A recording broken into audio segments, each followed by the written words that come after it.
Uh, is my audio okay, or are you getting some disturbance from? It's all fine. It's all fine. No, sir, it is fine. Yeah. There's a You are fan. live now.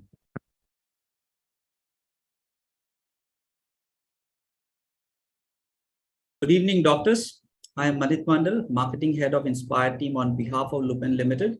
Takes pleasure to welcome all the distinguished delegates and eminent speaker for today's webinar. I'm glad to meet you all and hope you all are healthy and fine. Talking about today's evening, Lupin has always been a catalyst and frontrunner in fostering scientific and advanced medical knowledge by partnering with leading associations and universities across the world. And today, continuing our endeavor today again, we are proud to present the final chapter of ADA 2023, Challenges in Insulin Management, a case-based learning approach along with leading KOLs of India, wherein the HCPs will get an opportunity to learn and understand the challenges area in the field of insulin management. I'm proud to share that Lupin has extensively partnered with the American Diabetic Association to bring this advanced medical knowledge to distinguished HCPs like you. I welcome you all to this endearing academic session of today's. Talking about Lupin in the anti-diabetic space, Lupin has consistently maintained leadership position by leaving a comprehensive basket of necessary product and shall continue to contribute in the well-being of the patient in year to come. I would like to conclude by thanking you all. Look forward to your active participation here and for today's event, and stay safe and take care. And with this note, I hand over Dr. Vivek to take the further proceeding ahead. Thank you, Manit, for sharing your thoughts and also for welcoming our team. So good evening, everyone. And on behalf of Lupin's Inspire team, I welcome you all for this today's webinar, wherein we are going to see how to initiate and intensify insulin in day-to-day clinical practice. We all are aware that insulin is there in the clinical practice since around 100 years, and it is still an invincible part when it comes to achieving the adequate glycemic control. But there are some slight nuances when it comes to insulin initiation and intensification, for which we have with us today's expert who would be going to tell us all those nuances and how to initiate as well as intensify insulin in your day-to-day clinical practice. So welcome Dr. Manoj Chadda. Dr. Manoj Chadda doesn't require any introduction. He's a consultant endocrinologist at PD Hinduja Hospital Research Center, Mumbai, and also at Hope and Care Center at Navi Mumbai. He is also formerly faculty at the Department of Endocrinology in some of the leading government medical colleges in Mumbai, which is the KEM Hospital, the Nair Hospital, as well as the MGM Medical College, Navi Mumbai. He has accumulated more than 10 years of teaching experience in endocrinology in all of these reputed hospitals, which is the KEM, Nair, as well as the TN Medical College. He's also been a faculty at annual conferences of ESI, the Endocrine Society, the RSSDI conference regularly since 2001. Apart from this, he is also an avid researcher, and he has around 60 publications as well as chapters to his name. So welcome, Dr. Chadda, and I would now hand over the session to you. Thank you. Thank you for having me in this nice program. While preparing for this talk and going through these slides, it reminded me of my journey, which is now nearly 40 years of diabetes learning. I'm still learning about diabetes. And interestingly, what was the definition of diabetes and what was the goal of treatment has nearly remained the same. Although now from hyperglycemia, we talk about treating hyperglycemia and organ protection. So that is something over the last 3 to 5 years that has been added into the definition. The important part to remember is that you need to get patients to target. And what I am going to be discussing in the next, say, 30, 40 minutes would be, on insulin. We will sort of look at the initiation, the intensification. But before we really get into the crux of the problem, I'm going to give you an overview of what is happening with type 2 diabetes, how things have changed over these last 4 decades, as I can tell you, having gone through it myself. And a lot has not changed. we were still fighting with our patients to start insulin, and we are still continuing to do that. Things have improved, delivery devices have improved, our needles have improved, but the patients are still the same. Nahi, abhi nahi, I'll be more careful in the next 3 months. Give me some more time, try some more drugs. And what used to be initially 2 or maybe 3 oral anti-diabetics has now become 5 and 6. So let us see what we can do best for our type 2 diabetic patients. There's no controversy about management of type 1. It's a different chapter, a different story altogether. But as you can see, the diagnosis of diabetes, at least awareness has increased. We understand that nearly half the patients are asymptomatic at diagnosis. So you don't expect patient to come and say, I have so-and-so complaint, and that's why I think I have diabetes. It's not like fever, cough, cold, polyuria, polydipsia. No, these things are not there. So you have to screen high-risk patients. And as they would say, Indians are high-risk patients. So you don't really need to define anything more than that. Our numbers are very clear: fasting less than 100, postprandial less than 140, post-glucose less than 40. Anything above that goes from pre-diabetes, and then above 200, it goes into proper diabetes. So that's all very clear. The method of doing glucose testing has also become very standardized. Over the time, we have learned about the various micro and macrovascular complications that come in. The last 3-4 years, there's been a lot of emphasis on non-alcoholic fatty liver disease, how, if not taken care of, it can progress into fibrosis, cirrhosis, and in 2% of those cases into malignancy. So this is very, very important to keep in mind. So along with heart disease, kidney disease, eye disease, you have to talk about liver disease. Treatments have sort of improved, changed, added onto our armamentarium. So we should be careful. We should know about the possible adverse effects. It's not that the adverse effects are plenty, but when they do occur, the patient should know what to do, how to get in touch with you, and what are the corrective measures. And we need to individualize treatment. One size does not fit all. As you can see that now people are living longer, so we have older patients. There have been publications of diabetics above the age of 80. There was a recent publication of diabetics above the age of 90. So once you're looking at older patients, your targets of 6.5 and 7 and tight control and things like that have to go away. I think what is important for these elderly or the elderly patients is quality of life. So they should be asymptomatic as much as possible, but also be comfortable. There's no idea having hypoglycemia and postural hypotension in these patients. The other thing that I was also involved in is in the last decade or so, there have been multiple studies in good centers in India, and you can see huge numbers of patients, 3.5 lakhs, 6,000, 20,000, 3,500, nearly 17,000, and the recent ICMR INDIAP study of 748 participants. So these were randomly selected across good centers. You can see average is about 50 years. Insulin was in the 30 to 50 units per day thing. But what is striking is that across these studies, which have been done practically over a decade, the A1C has been between 8 and 9. It gives you the first response is that it's pathetic.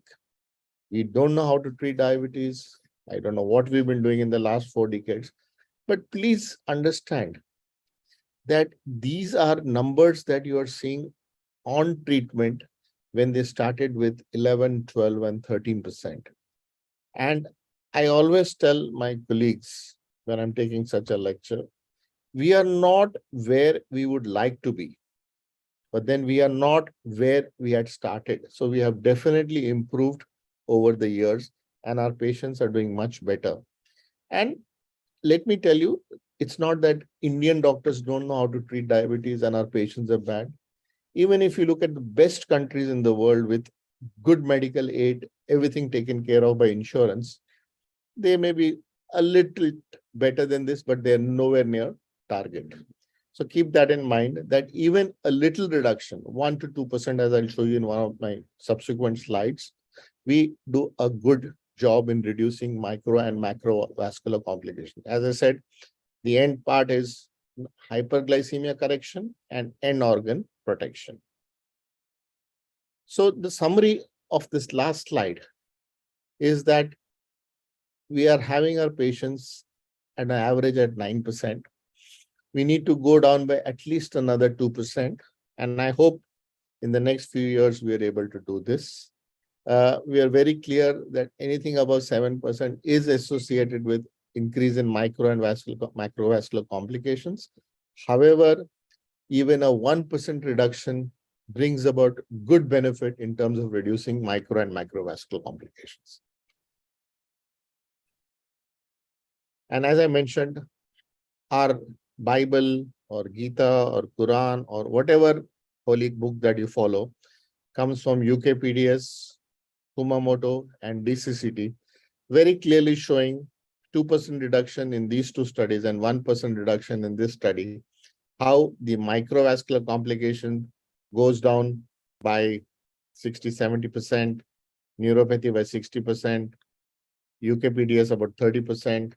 The macrovascular disease in type 1 diabetes went down significantly.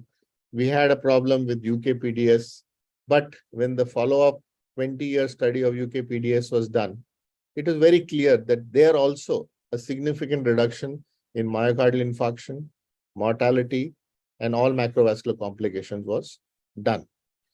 The point that I want to make before I leave this slide is that we have learned about the metabolic effect from DCCT and the legacy effect from UKPDS.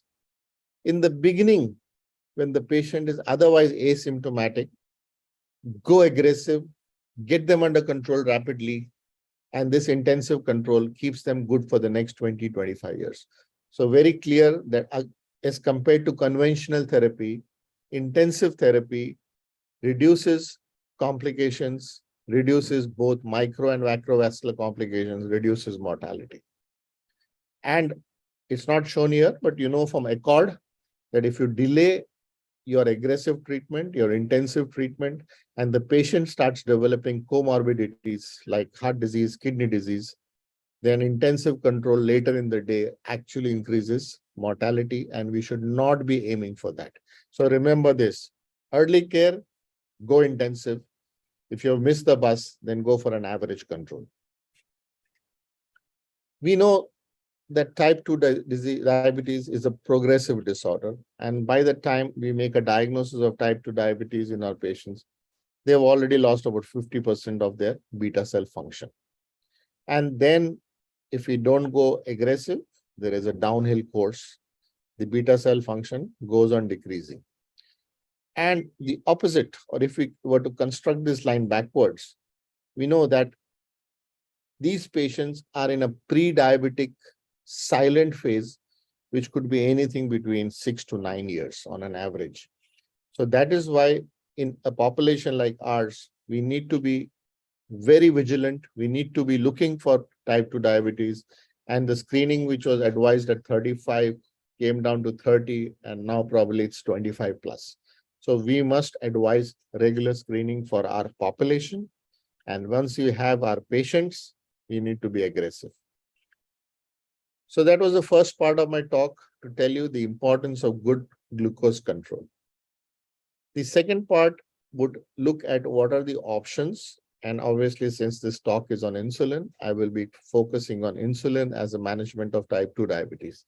We have other modalities, the oral modalities. I'm not going to go in detail. Sulfonylurea, metformin, glenides, DPP-4 inhibitors, thiazolidinediones, SGLT2 inhibitors, and whatnot. But each one of these on an average has about 1% A1C reduction. And as I mentioned some time back, that we're looking at patients who come to you with an A1C of 12 and 13 and 14%. So we don't expect one drug to bring patient to target of 7%. Maybe 2, maybe even 3 don't work. So the option that we must always remember, I mean, there is a school of thought which says that start management of type 2 diabetes, lifestyle, and insulin.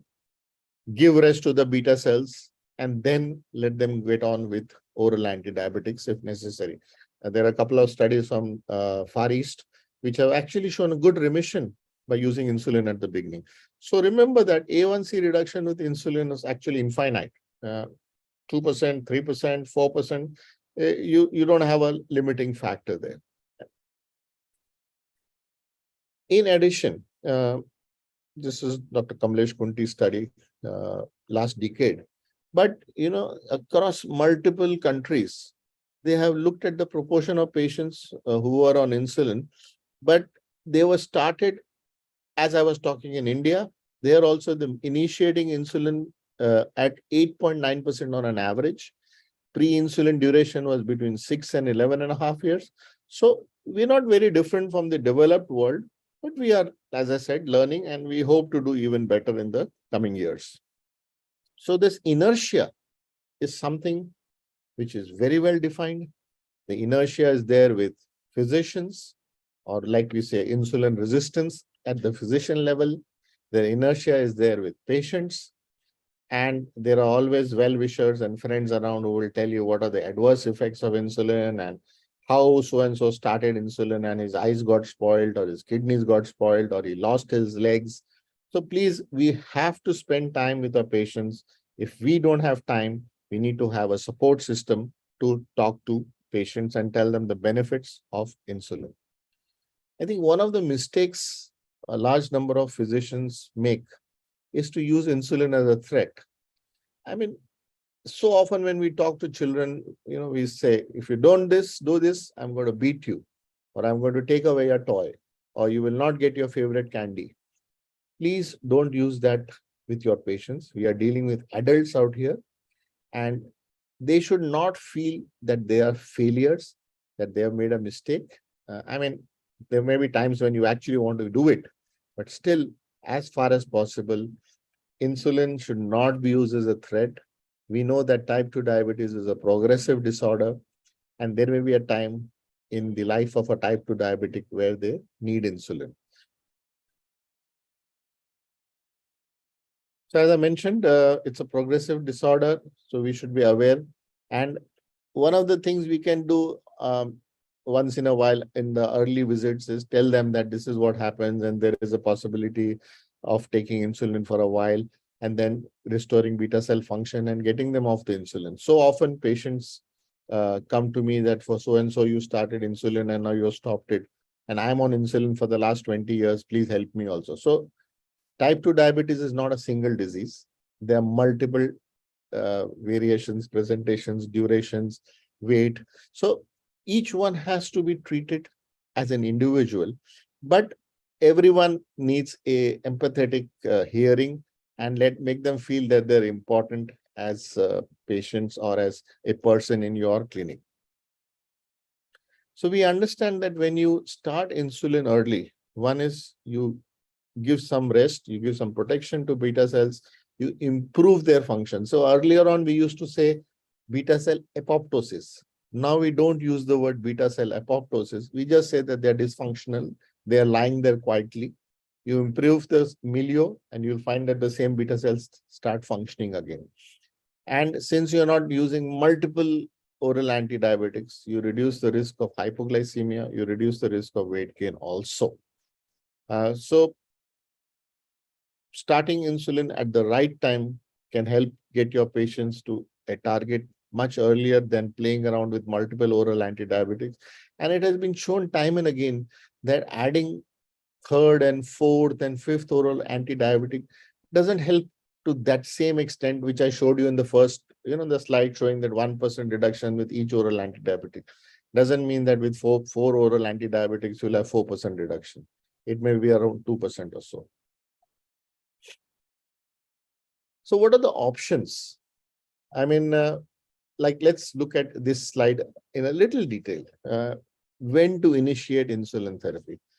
Forget the statement that I made that there is a school of thought which says that every type 2 diabetic should be started on insulin. That's a different thing for discussion for some other day. But if you look at diagnosis, there are 3 or 4 things which are very clear. systemic infection, sepsis, acute myocardial infarction, coronary artery disease, ketoacidosis, pregnancy, perioperative care. I mean, in this lot, there is no discussion required. Additionally, they have to go on to insulin. Although sometimes perioperative care for daycare surgeries where they're not going to be given general anesthesia, you can control with oral antidiabetics. What we need to look at this is if the patient is in a catabolic state, fasting more than 250, postprandial more than 300, A1C more than 9%. 9%, 10%. But if the patient is in a catabolic state, they are better off started on insulin and then added oral antidiabetics, and insulin can be withdrawn, as I mentioned.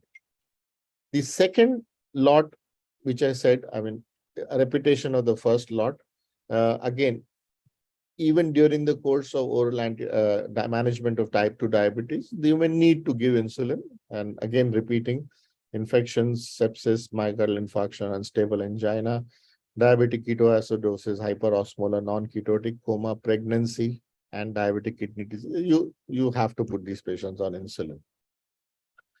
Nephrologists keep talking about using oral antidiabetics in long-standing diabetics with kidney disease. We keep talking of safe oral antidiabetics in kidney disease. But the fact is, long-standing diabetics, 20, 25 years, who then develop kidney disease, are best managed on insulin. You may use a small dose of a DPP-4 inhibitor or a glinide, but insulin works the best, and patients are most comfortable with insulin. I think the biggest controversy in our practice is when we talk of OAD failure. A little more time, a little waiting, adding more oral antibiotics. But please keep in mind that with 2 or 3 oral antidiabetics, fasting above 150, PP above 200, A1C above 8.5, most societies' guidelines would say, please start them on insulin. We'll see how to go about and which insulin, but you have to talk to your patient and tell them the advantages of starting insulin at the right time instead of waiting for a few more months.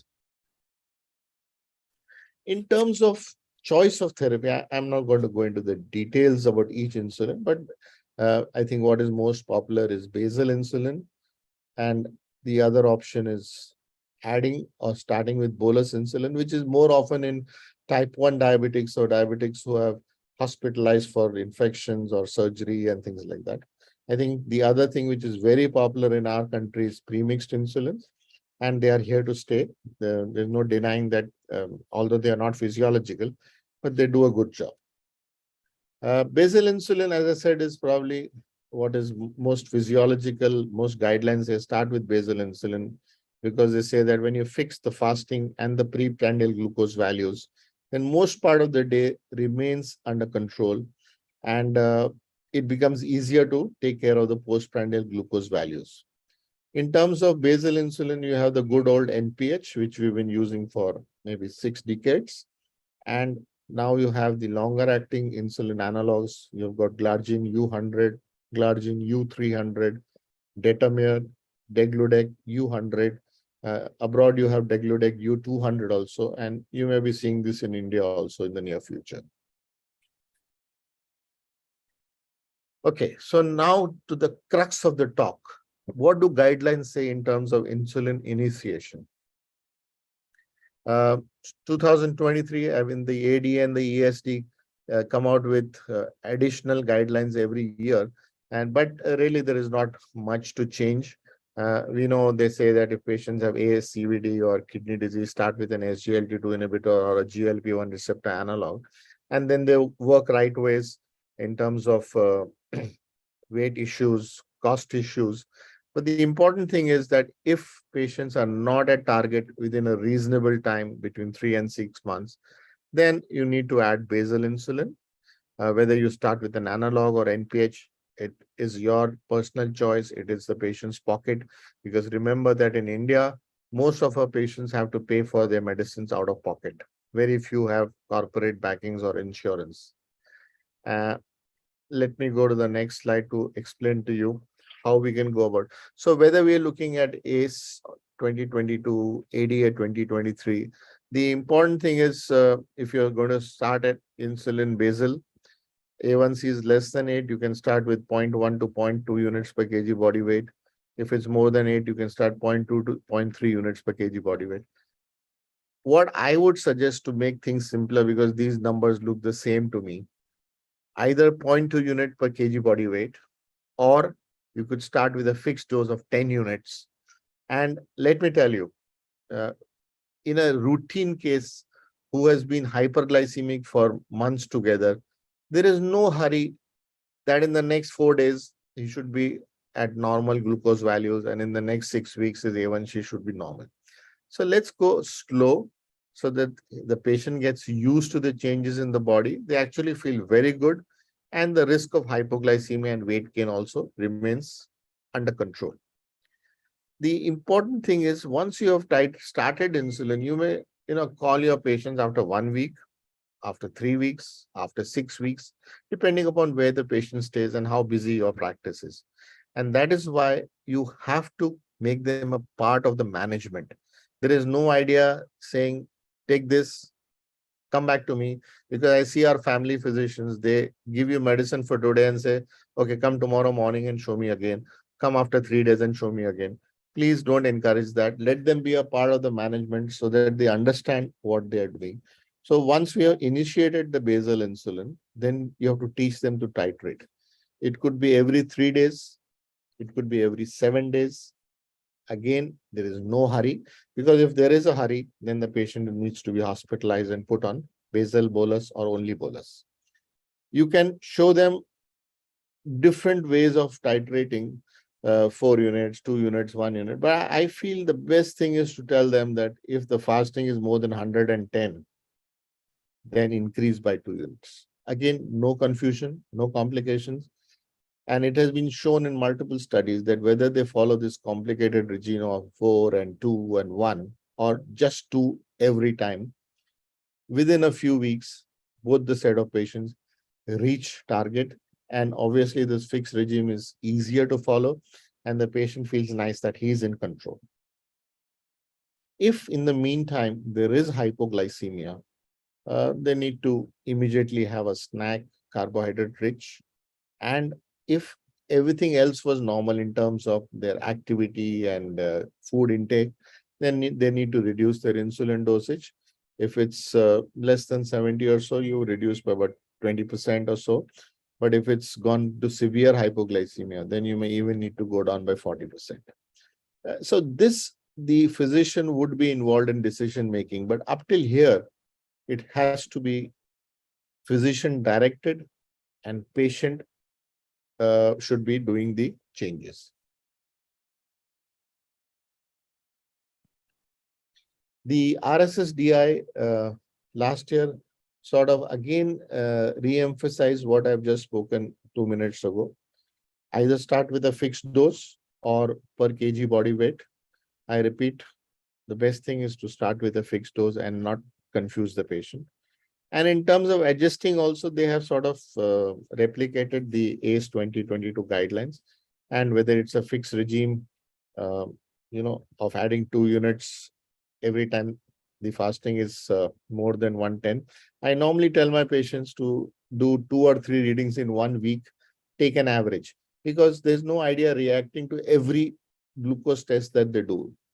So three tests average, make a change. 3 tests average, make a change. Then makes them a little more comfortable. Now, we have this argument, NPH is good, NPH brings patients to target. There is absolutely no denying the fact that in treat to target, NPH and glargine, NPH and degludec get the patients to the same A1C levels. The doses may be a little different, but the important thing is that for that same A1C control, the risk of hypoglycemia and the weight gain is less with the basal analogs as compared to the NPH group. So it's not that NPH doesn't work, NPH is bad, NPH is dirty. No, it's not like that. It's just that in the long run, the risk of hypoglycemia, as you can see here, the risk of hypoglycemia is less than what you see with NPH. And the risk of weight gain also is less as compared to NPH. With glargine, I'm not showing here with degludec, but it's the same thing. Couple of years ago, there were some safety issues which came up with glargine. I don't know if you remember, in the late 80s, there was this risk of breast cancer with glargine. It came up in diabetology. There were 4 articles on that. And then they came up with this cardiovascular safety issue with after rosiglitazone. And let me tell you, the breast cancer controversy was laid to rest very quickly. And in terms of cardiovascular safety, the Origin trial of nearly follow-up for 7-8 years in a large number of patients, 12,537 people with impaired fasting, impaired glucose, or very recent diagnosis of type 2 diabetes who received glargine. There was absolutely no signals, no risk of increase in cardiovascular disease. So glargine was very neutral as compared to the standard of care, and the fear of cardiovascular disease also was laid to rest. So I talked to you about initiating with either 0.2 unit per kg body weight or giving a fixed dose. But remember that as time passes and you are going to go for titration, intensification, there are various factors that come into play in determining the insulin dose. Now, what we have learned in physiology is that an individual over 24 hours produces insulin the equivalent of 1 unit per kg body weight. So a 80 kg man or a 60 kg woman would produce 80 units or 60 units as a understanding. So you have to look at it that if there is a person, a patient who needs insulin and his requirements are about 30 to 50% of this, then we would say that, yeah, okay, this is nothing to really get worried or alarmed. But if there is a person who needs more than 1 unit kg body weight of insulin, then probably something is wrong. Either he's not taking it properly, or his diet is not proper, or he's got some underlying infection or stress, whatnot. So you need to look into that. So weight of the patient is a deciding factor. Puberty is also, a stage where the requirements go up. Duration of disease, the requirements may go up. Patients keep injecting at one side, get dystrophy, atrophy, the absorption of insulin becomes defective. So we need to check the injection site when patients are not doing the way we would expect them to do. Their dietary intake, their distribution of their calories, their exercise pattern, their daily routine, sleep pattern. Now, sleep has become a very important part, sleep management and management of type 2 diabetes. So these are things that you need to look for, run a mental checklist on what could have been an issue if the patient is not doing well with the dose of insulin that you have prescribed. So the last part of the talk would be on the rationale for intensification. How can we go about, what are the options that we have with us? So I mentioned that, we do end up getting diabetes at an earlier age and our screening is important. But the other thing which we keep hearing is the thin fat Asian Indian phenotype. So very few of us Indians would have BMIs of say 40 or 45. But still we say that the obesity, central obesity is more with Indians. For the same weight, our insulin resistance is higher. At the same period of diagnosis, the decline in beta cell function is more. The cardiovascular risk is higher for the same A1C control, and the risk of microvascular complications also is higher. So all in all, you can see that we are at a disadvantage when we are to compare ourselves with Caucasian. And that is why the importance of early diagnosis and intensification right at the beginning. One simple study to tell you that after a 75-gram carbohydrate load, the insulin response in Indians, the green one, is more than the Caucasian, and the glucose response is also more than the Caucasian. So, whether we're looking at insulin resistance or whether we're looking at poor beta cell function or the type 1, the first stage release is defective, whatever it is, I'm not going. The point is that as Indians, we are at a big disadvantage. I'm sure you've seen Monia's data in the last 15, 20 years, time and again stressing on the fact that fasting plasma glucose is a major contributor to A1C at high A1C levels. And then as the A1C gets down, the contribution of fasting can go down to below 30%. And at that time, the importance of postprandial glucose goes on increasing. This has been done and shown by Monia years ago. That's about 2 decades ago, 2003, in the Caucasian population. But Wang, about 10 years ago, showed that that's not true for Asian Indians. Irrespective of the A1Cs, less than 7, 7 to 7.5, 7.6 to 8, 8.8 above 12, the importance of fasting and postprandial are nearly equal. So when we look at our patients, we should probably start with looking at the fasting and trying to bring it under control, but not ignoring the postprandial, because we understand that postprandial glucose control is equally important and equally contributes to micro and macrovascular complications. So as I mentioned, beyond fasting plasma glucose, if you look at 3 critical factors, probably what is contributing to our problems are impaired first phase insulin response, reduced peripheral insensitivity, and a diminished suppression of hepatic glucose output due to relative insulinopenia. So this is again, basically a beta cell defect, insulin resistance, and a combined beta cell defect and resistance affecting the hepatic glucose output. Not a good idea, but I have had some colleagues in the past who used to say that they can manage type 2 diabetes only with basal insulin. The fact is that if you go for over basalization, that's the word they've used, just using basal analogs to control the glucose values over 24 hours, you're going to get fasting glucose very well under control, but the postprandial will remain high. And if you're going to target the daytime postprandial glucose values with basal insulin, the risk of nocturnal hypoglycemia and early morning hypoglycemia would obviously go up. There's another interesting thing called the ceiling effect, that when you go on increasing basal insulin, especially when you're going more than 0.5 units per kg body weight per day, so in a 80 kilogram, if you're crossing 40, then you see this effect that as the insulin dose goes up, the reduction, the A1C reduction actually goes on reducing.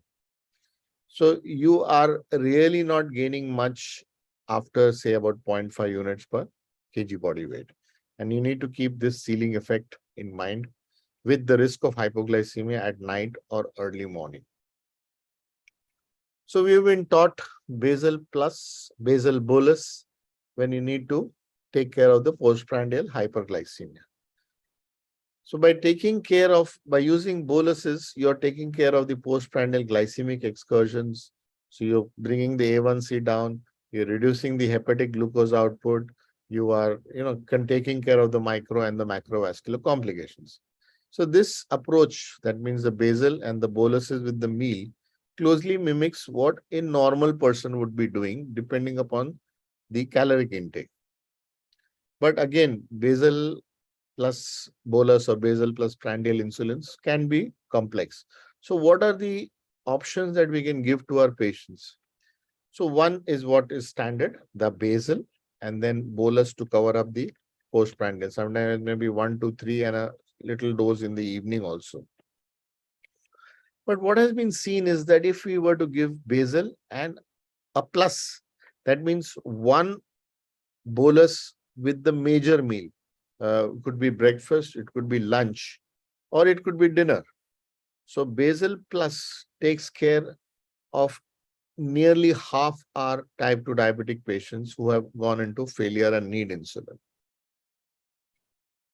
So there are a couple of questions when we go for basal insulin intensification, and I'm not going to read this here because I'm going to answer each of these questions in the next 5 slides.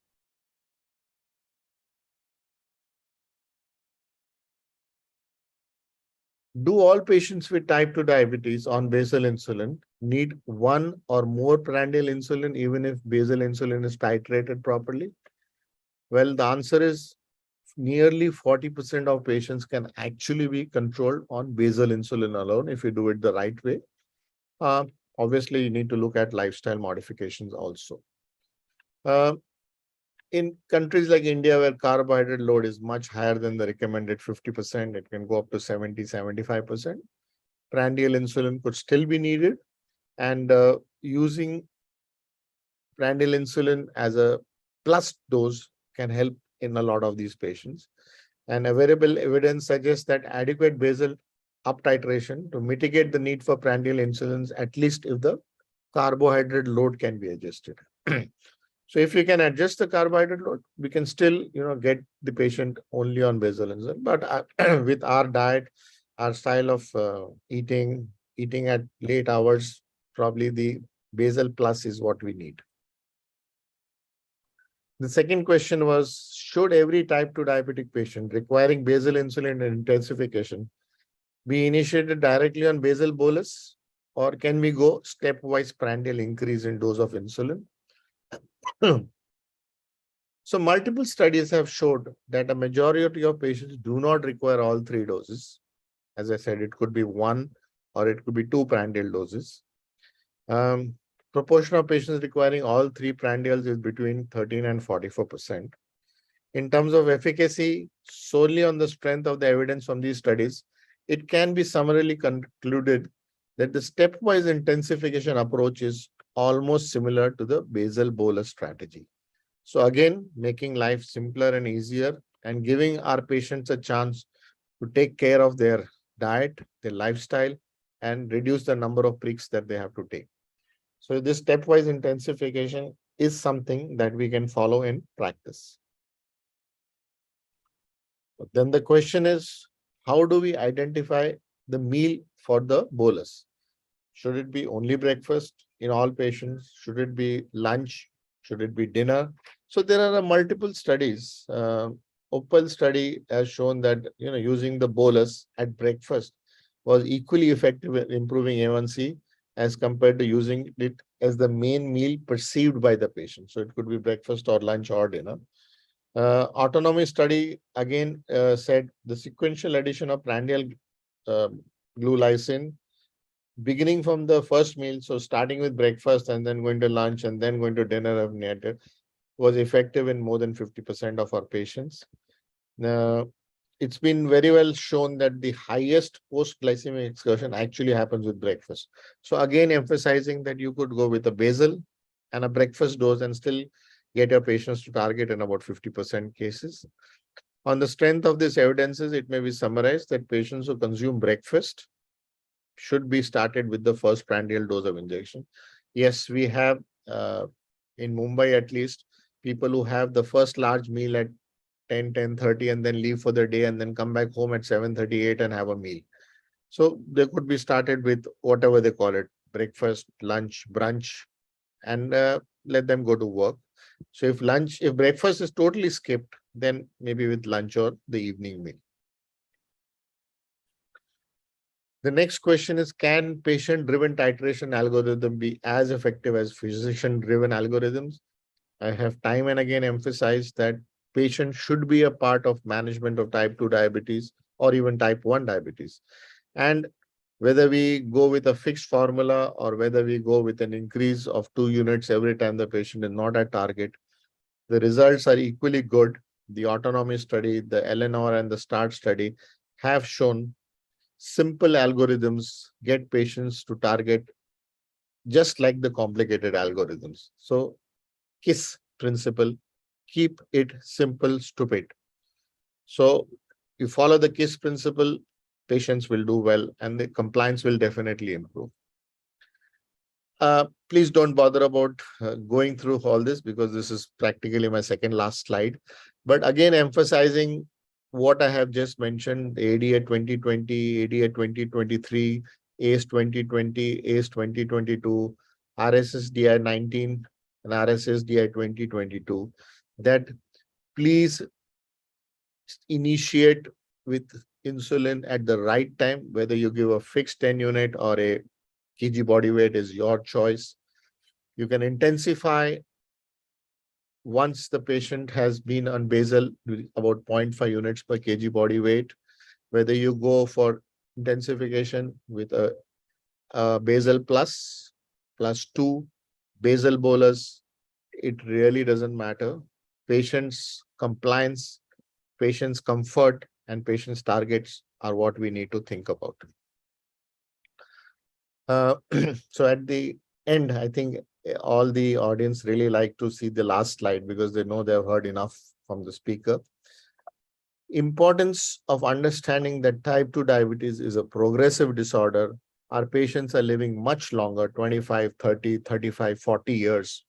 So there will be a time when they need insulin, whether you initiate early or wait for some time.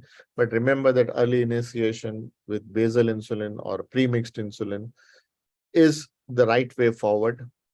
And initiating and then leaving them as that is not a good idea. They have to understand that they have to be a part of management. They have to be involved in the intensification of insulin, basal insulin in this criteria. It should be simple, flexible, and efficacy in terms of the intensification regime that you're using. When the right time is there, patients are using a large dose of basal insulin. You need to go to basal plus, or basal bolus. And I think we have shown evidence, we have experience that this basal plus at the right time is probably as effective as basal bolus. I mean, I'm not talking of the thin, lean, insulinopenic type 2 diabetic who behaves like a type 1 diabetic, but our regular type 2 diabetics will do well with one of these regimes. Thank you very much for your patient hearing. I didn't see the time, but yeah, I I think think we are on time. 35, Yeah. 40. So we have time for Yeah. some quick questions, and I'll be happy to also hear experiences if they don't want to ask questions. Sure. Thank you so much for this wonderful explanation on initiation as well as the intensification of insulin. Although it seems to be very practical, or I would say a little bit easy on the slides, but in the real world, there are many questions which the physicians have. So we have some of these questions. So this is the first question, a very practical one. If a patient has a high HbA1c, say around more than 9%, despite taking multiple OADs, say 3 or 4 OADs, so and if the doctor decides to take to initiate insulin, so what should be the strategy? Whether we should continue with these 3 or 4 OADs and add insulin, or do we discontinue or de-intensify and then add insulin? No. So, this question comes up and I don't understand why we should make this a controversy. The patient is on oral anti-diabetics. I'm not saying that they are useless, that they're not working. They are working, but they're not getting patient to target.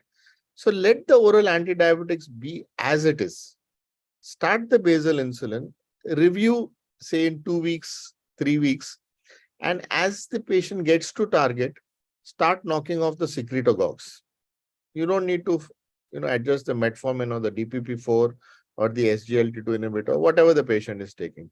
Knock off the secretagogues, and then, if need be, completely stop it. At times, I just leave a small dose of glimepiride or gliclazide because that little kick still helps. Right. A similar kind of question regarding a newly diagnosed patient now who is having a high HbA1c, say more than 10%, and now he is a candidate for insulin instead of oral anti-diabetic agent. But can we also use oral anti-diabetic agent at the time of initiation in a newly diagnosed patient along with insulin? Okay, let me give you 2 scenarios. So the simple answer to this is I would start on insulin and maybe a small dose of metformin and a DPP4 inhibitor. That's one simple answer. There will be other situations my colleagues, myself, we can give you anecdotal reports. A1Cs of 12, 13%, postprandial of 450, and we started them on 3 oral antidiabetics and the patient got controlled. Definitely possible. But as I said, the teaching is in a situation where A1C has crossed 9%, a short-term insulin treatment helps the beta cell, helps the patient feel better. And if the patient is in a catabolic state, losing weight, polyuria, nocturia, then there is absolutely no question, no controversy. I would start them on insulin and add OADs along the way. Great. Next question is regarding the comparison of an analog versus the conventional insulin and the role of insulin in rebound hyperglycemia. No, so I showed you the treat to target slides of NPH with Largin. You have similar things with Degludec also. So it's not the efficacy which we are worried about. It's the safety part here that we are talking. The risk of nocturnal hypoglycemia, the risk of weight gain is less with the analogs. In terms of rebound hyperglycemia, I mean, if you are talking about the dawn phenomena, you would see it with shorter acting insulin, especially if you're giving NPH in the morning. Then by 17, 18 hours, by about 3, 4 in the morning, the effect of the basal insulin goes away. We know that in even a normal person, the glucose values are the lowest between say 3 and 4 a.m. And after that, as cortisol, growth hormone, the other anti-insulin hormones start rising, the glucose values also go up. So this is the dawn phenomena. And if you are not using a proper 24-hour basal insulin, this can get worsened and the patient gets up with a fasting hyperglycemia. Good old days, we used to talk of Somogy effect, fasting hyperglycemia because of nocturnal hypoglycemia. So you need to separate the Somogy effect from the dawn phenomenon. Right. So next question is regarding the insulin glargine. Like, how do we prevent hypoglycemia, or the mostly the nocturnal hypoglycemia which is associated with insulin glargine? What are the tips and tricks? Again, very clearly, what I like to do is start with a small dose, 10 to 12 units per day. Every week, review the dose. Not I, the patient reviews it. And we teach them to step up by 2 units every week so that we can get to target in terms of fasting. The biggest mistake which we try to make is taking care of the postprandials with basal insulin. So in that process, you end up, the patient ends up getting nocturnal hypoglycemia, daytime hypoglycemia, and then they go into defensive eating, and that whole purpose of control is lost because then their postprandial spikes further increase. So go to a certain stage, especially, if you see that there is a big difference between fasting glucose values and postprandial glucose value, then basal insulin may not be the best way of going about controlling. But if there are glucose values are nearly the same, doesn't matter how high the fasting is, you can use basal insulin. Right. Your opinion or your suggestion on how to prevent lipoatrophy or lipodystrophy when we are giving insulin? Well, since this is getting recorded, we must say that you must encourage your patients to use the needle only once. That is very important to prevent lipodystrophy, hypertrophy. Having said that, cost always is an issue. So instead of 1, I can go up to 3 times, especially if it's a pen needle. If you're using a syringe needle and it's going into the rubber cock, you are hurting. You're damaging the needle every time. So it's going to be more painful and more hurting to the tissue that you're putting in the needle. The important thing is after the repeated change in needles, you have to rotate the side. That means, we have been taught it's the arm, the abdomen, and the thigh. So as far as possible within the abdomen or within the thigh. So you rotate the side and the side. And patients get comfortable with one point, which is insensate and is on the way to develop lipohypertrophy or lipoatrophy. So they should be discouraged from using that point. And yeah, once in a while, every 2-3 months, you should examine the patient's injection sites or get your nurse educator or some assistant to have a look at it. And some patients' relatives, especially in the young people, the relatives, caretakers should look at the injection sites. Right. So regarding another question, which is on it's a scenario where a patient is already on insulin, the basal, the bolus, all the three uh, injections are going on along with OADs, and still the patient is not able to control his blood sugar. So what should be the strategy which the physician should employ? Well, right now I am struggling with a similar case. I mean, he's been coming to me very regularly, and his insulin requirements have just gone on creeping. So I was telling you, anything goes above 1 unit per kg body weight, you have to think for reasons.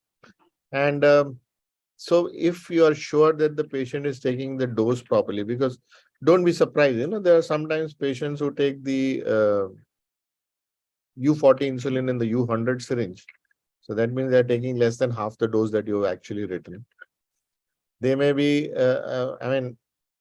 it may sound that I'm just making up the story, but I had one patient using the pen, the needle, without removing the cover. No, really. Till he came and showed it to me what he was doing. It was unbelievable. Anyway, so if you ensure that the patient is taking insulin as you have advised, patient is following the dietary pattern also. So one more thing that I have learned in practice, especially if you're using the conventional insulin, the gap between the insulin and the meal is very important, 20 to 30 minutes. Patients have this notion, doctors also have this notion that insulin starts working right away. So that you have fast-acting analogs which start working in 3 to 5 minutes, but your conventional insulins take 30 to 40 minutes to start acting, not peaking. So you have to give that much gap between the injection and the meal. So that also makes a difference. Sometimes changing from conventional to faster acting insulins make a difference. At times, 3 doses of bolus may not be enough. You may need to make it 4 bolus. I have 2 or 3 patients who get into trouble early in the morning because of that dawn phenomena. And this is very well described in type 1 diabetics. So you may need to give a dose of short-acting insulin at 4 or 5 in the morning. And that makes a change. So I think the CGMS has become a very useful tool to study what is happening over 24 hours and then trying to target the defect, whether it is sleep, whether it is meal, whether it is stress, whether it is lack of activity. So these are things, the best that I can do for answering your question. Right. So maybe education is very important, and along with that, the relationship between the physician as well as the patient with repeated dialogue is very important. Yeah. Right. So coming on to the next question is regarding the premixed insulin. So do you, when initiating premixed insulin, do you consider any particular dose like we have for Glargine around up to 0.5 units per kg? So in terms of premix, is there any such kind of dose? So I'm going to start with a single premix. I follow the same, if it's a nocturnal, nighttime before dinner dose, I follow the same principle as I mentioned with basal insulin. If I'm going to give a morning dose, then I'm looking at the, pre-lunch, post-lunch glucose values to decide on the dose of the morning and how to titrate it. And unlikely that with the morning dose of pre-mixed insulin, you will get fasting under control. Unless to begin with, the fasting is decent and it's the postprandial which we need to control. If you're going to start with 2 doses of premix, then it makes a little easier, remembering that the night dose takes care of the fasting and the morning dose takes care of the post-breakfast, pre-lunch, post-lunch. So the morning dose, you have to look at these numbers and then decide how to titrate it. But still, 2 units every time. Very safe, very simple. You want to make it a little more complicated and appear very intelligent, please do that 4 unit, 2 unit, 1 unit, 3 unit thing. Right, great. So, sir, I think we have almost answered most of these questions. Some of these are repeated ones. So, and we are also now short of time. So, thank you so much for this wonderful presentation. And I hope all our delegates who are there connected virtually might have got good insights on how to initiate insulin as well as how to intensify insulin. So, thank you so much for taking out time, and have a good night. Thank you. Thank you. My pleasure to be with you all. Thank you so much.